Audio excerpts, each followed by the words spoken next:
ఏదైతే medical college ప్రైవేటీకరణ అంశం ఏదైతే ఉందో ప్రధానంగా ఎఫెక్ట్ పడే నియోజకవర్గం ఏదైతే మార్కాపురం నియోజకవర్గం. ఎందుకంటే ఈ జిల్లాలో మార్కాపురంలోనే మెడికల్ కాలేజీ నిర్మాణం చేపట్టబడింది జగన్మోహన్ రెడ్డి హయాంలో. అది దాదాపు 60-70% వరకు కంప్లీట్ అయిన నేపథ్యంలో ఈ కూటమి ప్రభుత్వం వచ్చిన తర్వాత నిన్న తీసుకున్న నిర్ణయానికి ఆ ప్రాంతం అంతా ఒక్కసారిగా కుదిరిన పరిస్థితి ఉంది. ఆ పశ్చిమ ప్రాంత ప్రజలందరూ కూడా నిస్సత్తుతో ఉన్న పరిస్థితి ఉంది. ఈ నేపథ్యంలో వైఎస్ఆర్ కాంగ్రెస్ పార్టీ చేస్తున్నటువంటి ఉద్యమానికి ఎలాంటి స్పందన వచ్చింది? ఆ కాన్స్టిట్యూన్సీకి సంబంధించి వైఎస్ఆర్ కాంగ్రెస్ పార్టీ ఇన్ఛార్జి మాజీ ఎమ్మెల్యే అన్న రాంబాబు గారు ఉన్నారు. ఆయనతో మాట్లాడే ప్రయత్నం చేద్దాం. సార్ చెప్పండి, ప్రధానంగా ఏదైతే ఈ కూటమి ప్రభుత్వం తీసుకున్న నిర్ణయం ఏదైతే ఉందో ప్రైవేటీకరణ మెడికల్ కాలేజ్, అది మీ నియోజకవర్గం మీద ఎక్కువగా ప్రభావం చూపించే అవకాశం ఉంది. ఎందుకంటే మీ నియోజకవర్గంలో మెడికల్ కాలేజ్ ఉంది కాబట్టి ఎలాంటి స్పందన ఉంది పబ్లిక్లో? మీరు కోటి సంతకాలకు తిరిగారు కదా. అందరికీ నమస్కారం.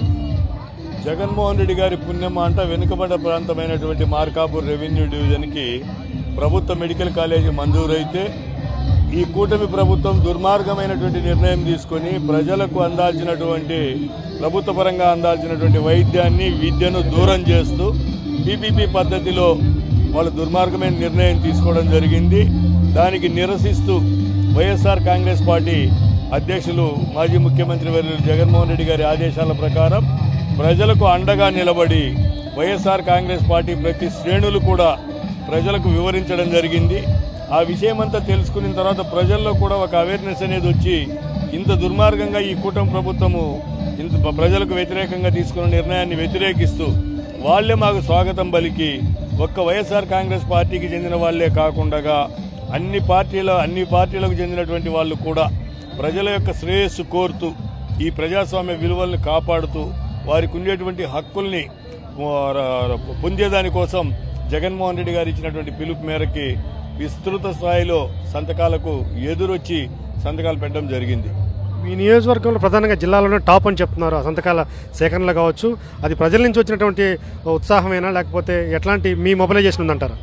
ఇక్కడ వచ్చేప్పటికీ ప్రజలకు విషయము వివరించాల్సిన బాధ్యత వైఎస్ఆర్ కాంగ్రెస్ పార్టీ శ్రేణులందరూ కూడా కింద స్థాయి కార్యకర్త దగ్గర నుండి నియోజకవర్గ స్థాయి వరకు ఉన్నటువంటి పెద్దలందరూ రాష్ట్ర బాడీలో ఉన్న వాళ్ళు అందరి యొక్క సహకారంతో ప్రజలకు వివరించడం జరిగింది.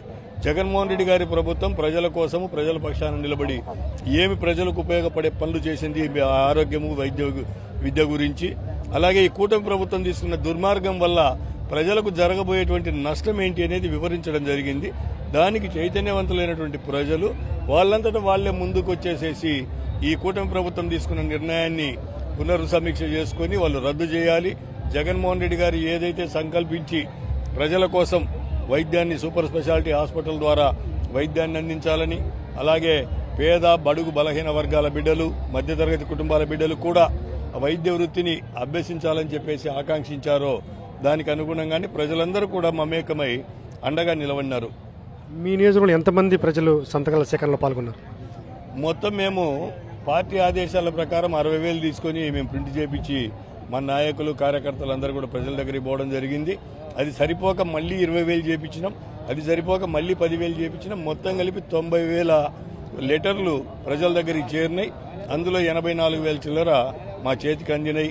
వాటన్నిటినీ కూడా జిల్లా అధ్యక్షుల వారికి పార్టీ ఆదేశాల ప్రకారం 10వ తేదీ హ్యాండ్ ఓవర్ చేయడం జరిగింది. ప్రధానంగా ప్రకాశం జిల్లాలో అనుకుంటే ఉమ్మడి ప్రకాశంలో అత్యంత వెనుకబడినటువంటి ప్రాంతంగా మన మార్కాపురం కానీ గిద్దలూరు కూడా పనులు చేస్తారు. వెలుగొండ ప్రాజెక్టు కోసం కూడా ఎదురు చూస్తున్న నేపథ్యంలో మెడికల్ కాలేజ్ ఇవ్వడం చాలా సంతోషంగా ఉన్న నేపథ్యంలో మళ్ళీ దాన్ని వెనకబడిన ప్రాంతం అంతా కలిపి ఒకటి చేయడం జరిగింది. అందులో దర్శి కూడా కలపడం. మీ అభిప్రాయం ఎట్లా? వచ్చేప్పటికీ పశ్చిమ ప్రకాశమే వెనుకబడతనంతో ఉండేటువంటి ఏరియా.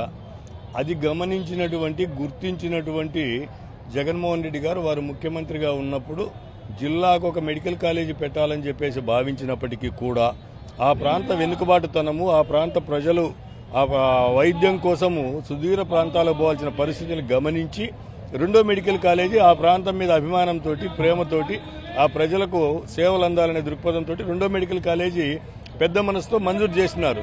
కానీ ఈ కూటమి ప్రభుత్వం దుర్మార్గంగా మేము జిల్లా ఇచ్చినామని చెప్పేసి సంకలు కొట్టుకుంటుందే తప్ప ఆ మెడికల్ కాలేజ్ జిల్లా కేంద్రంలో ప్రభుత్వ పరంగా అందాల్సినటువంటి సూపర్ స్పెషాలిటీ వైద్యాన్ని కూడా మెడికల్ కాలేజీని కూడా ప్రైవేటు పరం చేయడం అనేది ఇంతకన్నా దుర్మార్గం ఇంకోటి లేదు.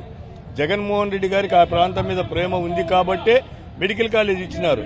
కానీ వీళ్ళు మేము జిల్లా ఇచ్చినామని చెప్పుకోవడానికైతే ప్రయోజనం వాళ్ళకు ఉపయోగపడుతుంది, కానీ నిర్వీర్యం చేస్తా ఉన్నారు. పేరుకైతే జిల్లా ఇచ్చినారు కానీ దాని ద్వారా వనగూరేది ఏమీ లేదు. రాబోయే రోజుల్లో ఆ ప్రాంతము రాష్ట్రంలోనే వెనుకబాటుతనంతో ఉండేటువంటి జిల్లాల్లో అట్టడుగు స్థానంలో ఉంటుంది అని చెప్పేసి బాధతోటి వ్యక్తపరుస్తూ ఉన్నాం. Thank you sir. అన్నారాంబాబు గారు మాజీ ఎమ్మెల్యే చాలా ఆవేదన చెందుతున్న పరిస్థితి ఉంది.